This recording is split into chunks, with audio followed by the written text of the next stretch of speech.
الحمد لله نحمده ونستعينه ونستغفره ونؤمن به ونتوكل عليه ونعوذ بالله من شرور أنفسنا ومن سيئات أعمالنا من يهده الله فلا مضل له ومن يضلله فلا هادي له ونشهد أن لا إله إلا الله وحده لا شريك له ونشهد أن سيدنا محمدا عبده ورسوله فإن خير الحديث كتاب الله وخير الهدي هدي محمد صلى الله عليه وسلم وشر الأمور محدثاتها وكل محدثة بدعة وكل بدعة ضلالة وكل ضلالة في النار أو كما قال صلى الله تعالى عليه وسلم. أما بعد فقد قال الله تبارك وتعالى كما ورد في سورة المائدة: أعوذ بالله من الشيطان الرجيم بسم الله الرحمن الرحيم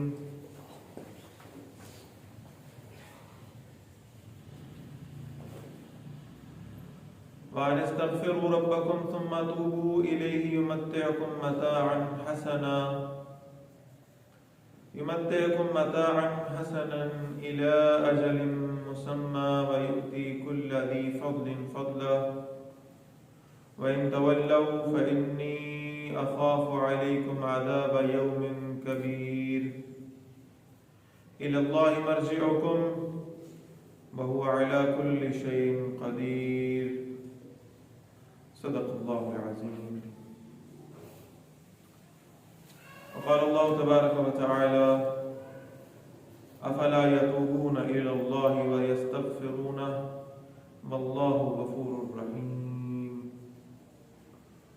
صدق الله العظيم. رب اشرح لي صدري ويسر لي أمري واحلل عقدة من لساني يفقهوا قولي. اللهم ربنا ألهمنا رشدنا وأعذنا من شرور أنفسنا. اللهم أرنا الحق حقا وارزقنا اتباعه وأرنا الباطل باطلا وارزقنا اجتنابه. آمين یا رب العالمین. حضرات محترم، پچھلے خطبہ جمعہ میں ہم نے اللہ کے ذکر کی فضیلت اور اہمیت پر گفتگو کی تھی، اور ہم نے قرآن مجید کی آیات اور رسول اللہ صلی اللہ علیہ وسلم کی احادیث مبارکہ کی روشنی میں یہ دیکھا تھا کہ اللہ کا ذکر کتنی اہمیت کا حامل ہے. پھر ذکر کے کچھ انداز بھی ہم نے رسول اللہ سے سیکھے تھے صلی اللہ علیہ وسلم. آج کی جو نشست ہے یہ اسی خطبہ جمعہ کا، اسی ذکر اللہ کی جو فضیلت ہے اسی کا تسلسل سمجھ لیجیے. یعنی اللہ کا ذکر کرنے میں اللہ تعالیٰ کی عظمت، اللہ کی شان بیان کرنا، اللہ تعالیٰ کی ہیبت و جلال کا تذکرہ کرنا، یہ سب ذکر الہی میں شامل ہے. لیکن یہ بات ذہن میں رکھنی چاہیے کہ سب سے زیادہ مجھے جس شے کا ذکر کرنے کی ضرورت ہے اپنی ذات کے لیے، وہ یہ ہے کہ میں ہر وقت ہر دم اللہ سے معافی مانگتا ہوں.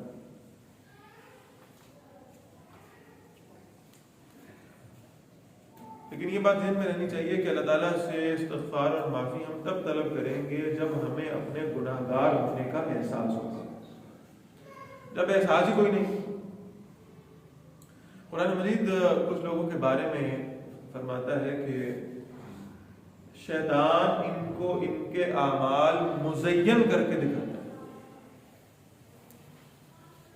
اور مزین کرنے سے کیا مراد ہے کہ ان کے سامنے ان کے اعمال خوبصورت بنا دیے جاتے ہیں. وہ گناہ بھی کر رہے ہوتے ہیں تو شیطان دھمکی دیتا ہے کہ آپ بہت اچھا کام کریں. کوئی چھوٹی سی نیکی کر لیتے ہیں تو شیطان ان کی اس نیکی کو ان کے سارے گناہوں پر حاوی کر کے انہیں دکھا دیتا ہے کہ آپ بہت اچھا کام کر رہے ہیں۔ جہاں کہیں احساس گناہ یا احساس ندامت پیدا ہونے لگتا ہے تو شیطان کی تھپکی دیتا ہے کہ نہیں نہیں کوئی ضرورت نہیں، آپ نماز بھی تو پڑھتے ہیں، ہاں کوئی بات نہیں، گناہ بھی ہو گیا تو کوئی حرج نہیں۔ تو یاد رکھیں جب تک احساس گناہ نہیں ہوگا تب تک توبہ اور استغفار کا معاملہ پیدا ہی نہیں ہو سکتا۔ بلکہ اگر ہم رسول اللہ کو دیکھیں صلی اللہ علیہ وسلم تو اللہ کے نبی صلی اللہ علیہ وسلم جن کی زندگی میں کسی گناہ کی موجودگی کا اندیشہ بھی نہیں کیا جا سکتا، ایمان چلا جائے گا، جن کی زندگی میں کوئی خطا نہیں ہے، جن کو ہم معصوم عن الخطا سمجھتے ہیں، جن کی زبان مبارک سے کوئی لفظ نکلتا تھا تو اللہ کی مرضی کے بغیر نہیں نکلتا، وما ينطق عن الهوى إن هو إلا وحي يوحى، جو آسمان کی طرف دیکھتے ہیں تو اللہ قبلے تبدیل کر دیتا ہے، فَلَنُوَلِّيَنَّكَ قِبْلَةً ترضاها۔ بہرحال اس میں کوئی شک نہیں ہے کہ اللہ تعالیٰ نے یہ فیصلہ کیا ہوا تھا کہ بیت اللہ ہی مسلمانوں کا قبلہ ہوگا، لیکن آپ قرآن مجید میں دیکھیے کہ کیسے شان بیان ہوئی ہے رسول اللہ کی صلی اللہ علیہ وسلم،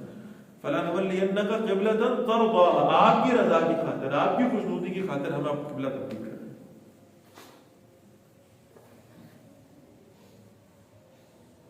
جن کو اللہ نے وہ مقام دیا کہ کائنات میں کسی اور کو وہ مقام حاصل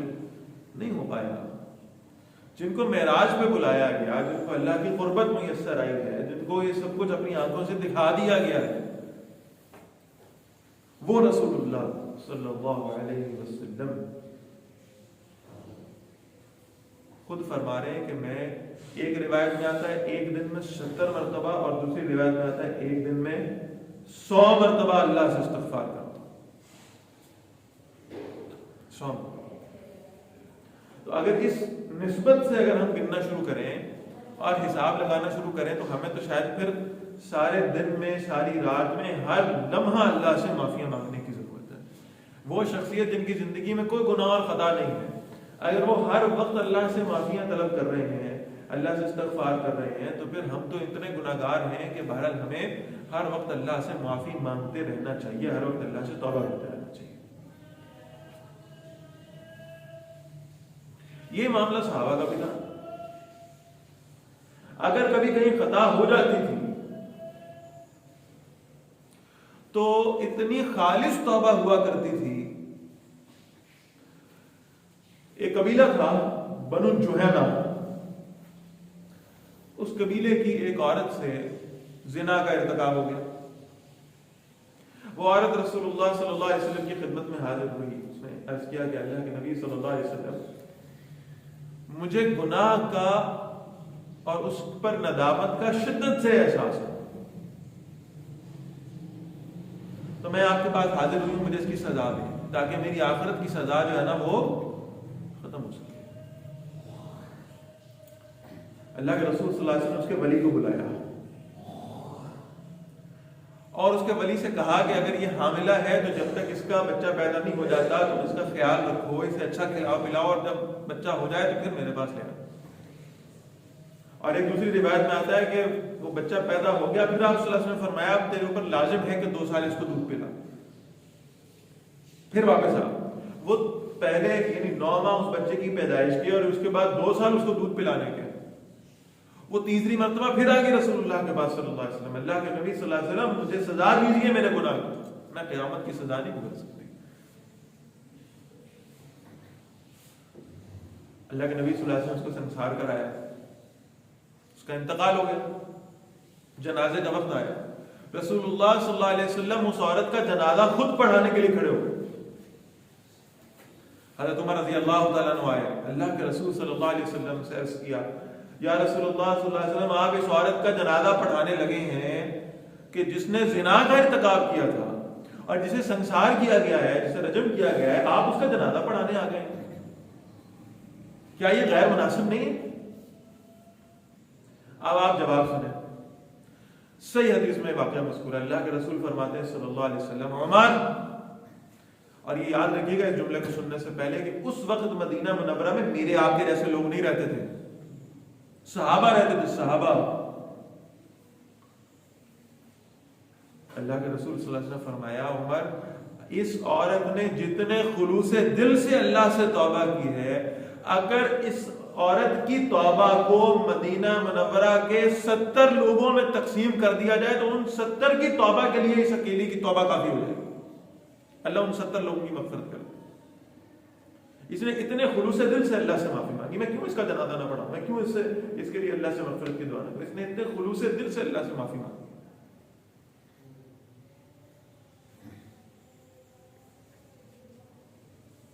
اور پھر میں وہ بات عرض کر رہا ہوں جو بار بار کہا کرتا ہوں کہ ٹھیک ہے یہ حدیث میں الفاظ ہیں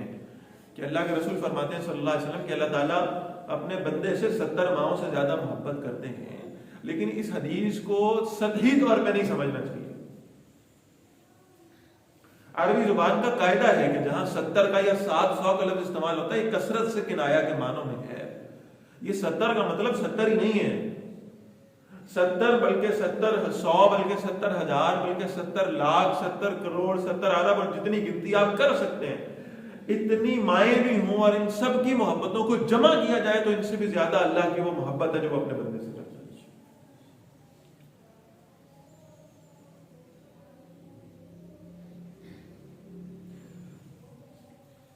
ابھی چند دن پہلے کی بات ہے، ایک دوست کے ساتھ ملاقات ہوئی، کھانے کا معاملہ تھا، فرمانے لگے یہ اللہ کی نعمت ہے بھائی کھائیں، یہ اللہ کی نعمت ہے کھائیں، یہ بھی اللہ کی نعمت ہے، یہ تازہ پھل ہے اللہ کی نعمت ہے، اللہ کی نعمتوں کو کیوں چھوڑتے ہیں؟ تو ذہن میں بات یہ پیدا ہوئی کہ یہ سب اللہ کی نعمتیں ہیں تو ان سے لطف اندوز ہونا چاہیے۔ تو سب سے بڑی اللہ کی نعمت تو یہ ہے کہ وہ میں جب اللہ سے معافی مانگتا ہوں تو وہ مجھے گارنٹی دیتا ہے کہ میں تیری معافی کو قبول کر لوں گا، اس نعمت سے فائدہ میں کیوں نہیں اٹھاتا؟ اس سے بڑی نعمت اور کیا ہوگی؟ اس سے بڑی نعمت اور کیا ہوگی کہ اللہ تعالیٰ فرماتے ہیں، اللہ کے رسول فرماتے ہیں صلی اللہ علیہ وسلم حدیث قدسی میں کہ ہر رات میں ہر شب میں اس کے آخری پہر میں اللہ تعالیٰ خود آسمان دنیا پہ نزول فرماتے ہیں، جیسے اللہ کی شان پہ لائے۔ ہم تو نہیں سمجھ سکتے، اللہ تعالیٰ کا اترنا ہمارے اترنے کی طرح تو نہیں ہوتا، اللہ تو جسم سے پاک ہے، اللہ تعالیٰ تو کیفیات سے پاک ہے، کیسے ہوتا ہے یہ تو بہرحال اللہ ہی کو معلوم۔ لیکن حدیث کے الفاظ یہ ہیں کہ ہر رات کے آخری پہر میں اللہ تعالیٰ خود آسمان دنیا پہ نزول فرماتے ہیں اور پھر اللہ یہ آواز لگاتے ہیں ہے کوئی مجھ سے مغفرت طلب کرنے والا کہ میں اسے معاف کروں، ہے کوئی جہنم سے آزادی مانگنے والا کہ میں اسے جہنم سے آزاد کروں، ہے کوئی جنت کا طلبگار جسے میں جنت عطا کروں۔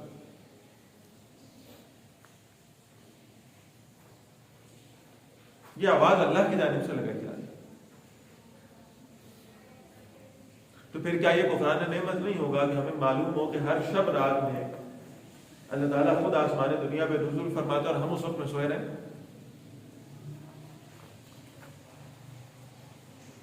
ایک صاحب اپنی کتاب میں لکھتے ہیں کہ میرا دل کیا کہ میں جا کر نا امام حنیفہ رحمہ اللہ کے معمولات کو دیکھوں،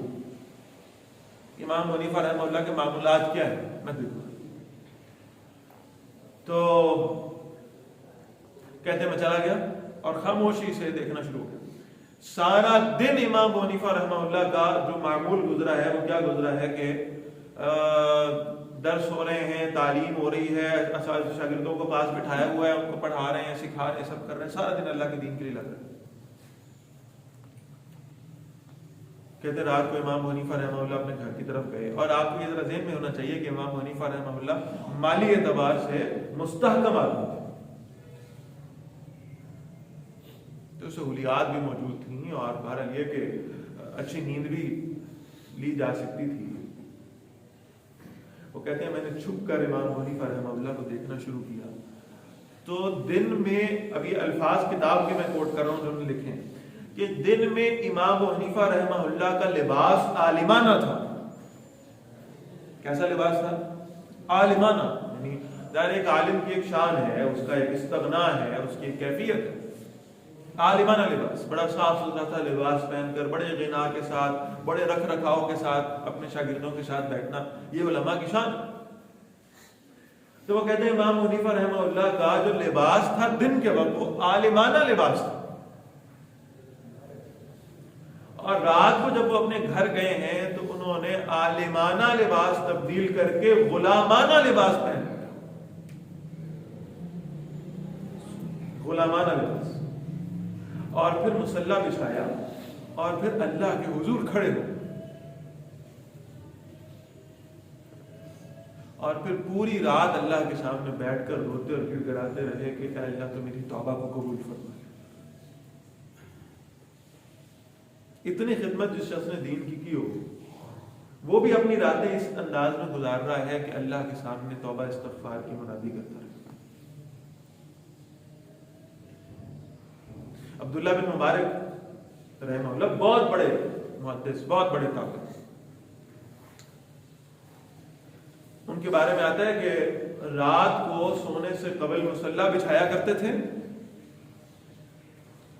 اپنی داڑھی کو ہاتھ میں پکڑا کرتے، سفید داڑھی کو ہاتھ میں پکڑا کرتے تھے، اللہ سے استغفار کرتے تھے اور پھر اللہ سے درخواست کرتے تھے کہ یا اللہ میرے پاس آپ کو دکھانے کے لیے کوئی اعمال تو موجود نہیں ہے، آپ قیامت والے دن میری داڑھی کے سفید بالوں کا حیا کر کے مجھے معاف کر دیں۔ یہ میں ان لوگوں کی زندگی آپ کو سنا رہا ہوں جنہوں نے ساری زندگی دین کے لیے گزاری۔ اگر ان کے اندر وہ احساس ندامت اور شرمندگی اس قدر ہے تو ہمارے اندر تو بہرحال اس سے لاکھوں گنا زیادہ ہونا چاہیے۔ ابن ماجہ شریف کی حدیث ہے، اللہ کے رسول صلی اللہ علیہ وسلم سے پوچھا گیا کہ توبہ کیا ہے؟ آپ صلی اللہ علیہ وسلم فرمایا ندامت بھی تو توبہ ہے۔ ندامت پیدا ہو گئی اپنے گناہوں پر، اپنے اعمال پر، شرمندگی کا احساس ہو گیا، دل میں پچھتاوا آ گیا کہ یہ کام مجھے نہیں کرنا چاہیے تھا، اللہ تعالیٰ اس سے ناراض ہو گئے، اور پھر اس پر سچے دل سے اللہ سے معافی مانگی۔ آپ اندازہ لگائیں ہمارے اسکولوں میں، کالجز میں، یونیورسٹیز میں کتنا اہتمام سے وہ ایٹیکیٹ سکھائے جاتے ہیں، اور ان ایٹیکیٹس کے اندر یہ باقاعدہ ایک بات شامل ہوتی ہے کہ جب بھی آپ کسی کو ذرا سی ٹھوکر مار دیں جس سے اس کو تکلیف ہوئی ہو، یا کوئی ایسا جملہ کہہ دیں جس سے اس کو تکلیف پہنچی ہو، تو آپ فوراً اس سے کہیں سوری، میں آپ سے معافی مانگتا ہوں۔ یہ انسانوں سے معذرت کرنے کے جو معاملات ہیں یہ تو باقاعدہ اخلاقیات میں سکھائے جاتے ہیں۔ اللہ سے معافی مانگنا، اللہ سے توبہ کرنا، اپنے گناہوں پر اللہ کے سامنے نادم اور شرمندہ ہو جانا، اس کی تعلیم کہاں دی جاتی ہے؟ یہ کہاں سکھایا جاتا ہے؟ اور یہ کوئی مشکل کام نہیں ہے، یاد رکھیں۔ یہاں آپ کو اس کا کوئی جرمانہ نہیں بھرنا پڑے گا، ہاں کچھ گناہ ہے جن کا کفارہ موجود ہے، لیکن توبہ کرنے کے لیے یہ بات ذہن میں رکھیں کہ دل میں اس ندامت اور شرمندگی کا احساس ہونا ضروری ہے۔ علماء نے لکھا ہے کہ توبہ 3 قسم کی، 3 شرائط ہیں توبہ کی۔ پہلی شرط تو یہ ہے کہ دل میں ندامت اور شرمندگی کا احساس پیدا ہو جائے۔ میں نے حدیث مبارکہ آپ کے سامنے پڑھی ہے کہ اللہ کے رسول فرماتے ہیں صلی اللہ علیہ وسلم، نادم ہو جانا، ندامت اختیار کر لینا، شرمندہ ہو جانا، یہ توبہ۔ دوسری شرط یہ بتائی کہ جس گناہ پر توبہ کر رہے ہیں، یہ گناہوں پر توبہ کر رہے ہیں، اس گناہ کو فوری طور پر چھوڑ دیا جائے۔ اور تیسری بات یہ لکھی ہے کہ اللہ سے یہ وعدہ کیا جائے کہ دوبارہ وہ گناہ سرزد نہیں ہو پائے گا، آئندہ یہ کام نہیں۔ یہ توبہ نہیں ہے کہ سارا دن اللہ کی نافرمانی میں گزارا، رات کو سونے سے قبل توبہ کی، اور پھر ارادہ یہ ہے کہ اگلے دن پھر وہی سب کام کرے۔ سارا دن سود پہ کاروبار کیا، رات کو توبہ کر لی، اور ارادہ یہ کہ اگلے دن دوبارہ دکان کھول لیں۔ یہ لازمی شرط ہے کہ اللہ تعالیٰ سے یہ وعدہ کرنا کہ آئندہ میں یہ کام نہیں کروں۔ ہاں اگر بتقاضۂ بشریت ہو جائے تو یہ ذہن میں رکھیں کہ اللہ تعالیٰ کا نام، اللہ تعالیٰ کی صفت ہے التواب، اور علماء لکھتے ہیں کہ التواب کا مطلب ہے بار بار توبہ کو قبول کرنے والا، ارادتاً وہ گناہ نہ ہو، لیکن اگر مجھ پہ قابو نہیں رکھ پائے خدا نہ خواستہ اور وہی عمل دوبارہ سرزد ہو گیا، تو پھر سچے دل سے اللہ سے معافی مانگنا، اللہ سے توبہ۔ اب اس کے بارے میں حدیث سنتے ہیں. اگر یہ کام ہم نے کر لیا انشاءاللہ، اور اگر یہ کیفیت اور یہ ندامت ہمارے دلوں میں آ گئی کہ ہمیں اللہ سے معافی مانگنی چاہیے، تو پھر اس سے اگلی بات سنیں. اللہ کے رسول صلی اللہ علیہ وسلم فرماتے ہیں کہ اگر ایک شخص اللہ سے سچے دل سے معافی مانگتا ہے اور اس کی کیفیت ایسی ہے کہ اس شخص کے گناہ آسمان کی جھاگ کے برابر پہنچ چکے ہیں، اور گویا اس نے اپنے گناہوں سے آسمان اور زمین کے درمیان کے سارے فاصلے کو عبور کر لیا ہے، اگر یہ شخص ایک مرتبہ سچے دل سے اللہ سے معافی مانگے گا تو اللہ اس کے سارے گناہوں کو معاف فرما دے گا.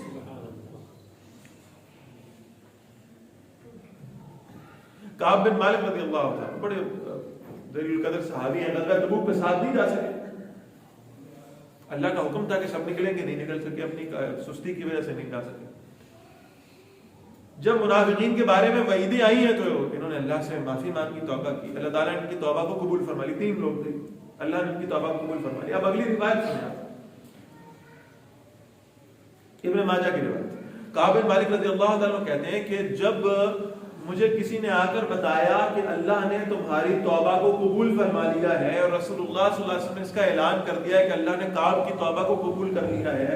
تو میں جب باہر نکلا ہوں تو راستے میں سب لوگ کھڑے تھے اور ہر ایک مجھ سے مل کر مجھے اس بات پر مبارکباد پیش کر رہا تھا کہ اللہ نے تمہاری توبہ قبول کر لی. اور کہتے ہیں پھر میں اسی حالت میں لوگوں سے مبارکبادیں وصول کرتا کرتا رسول اللہ صلی اللہ علیہ وسلم کی خدمت میں حاضر ہوں. تو فرماتے ہیں کہ اللہ کے رسول صلی اللہ علیہ وسلم کا چہرہ خوشی سے چمک رہا، اور آپ صلی اللہ علیہ وسلم نے فرمایا کعب، آج کا دن تیرے لیے ایسی خوشخبری کا دن ہے اور آج تو اتنا صاف ستھرا ہو چکا ہے گویا کہ تو آج بھی اپنی ماں کے بطن سے جنم لے چکا ہو. سب گناہ اللہ نے معاف کر، اللہ نے تیری توبہ کو قبول کر.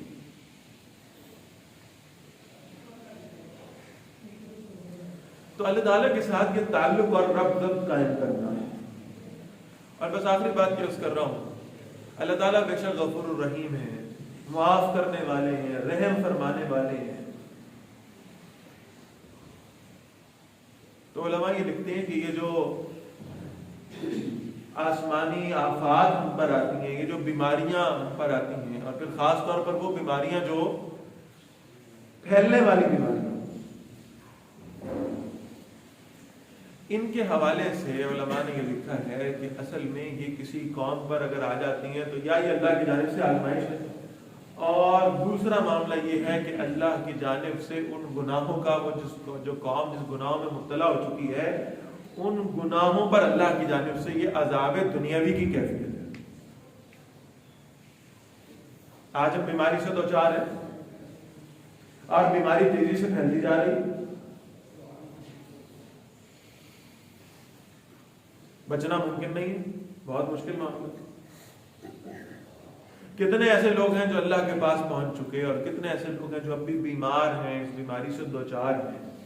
تکلیف سے گزر رہے ہیں. اللہ سب کو شفائے کاملہ عاجلہ مستمرہ عطا فرمائے. لیکن یہ بات ذہن میں رکھیں کہ اس وقت کرنے کا کام کیا ہے؟ اللہ سے توبہ استغفار کی جائے، اللہ سے اپنے گناہوں پر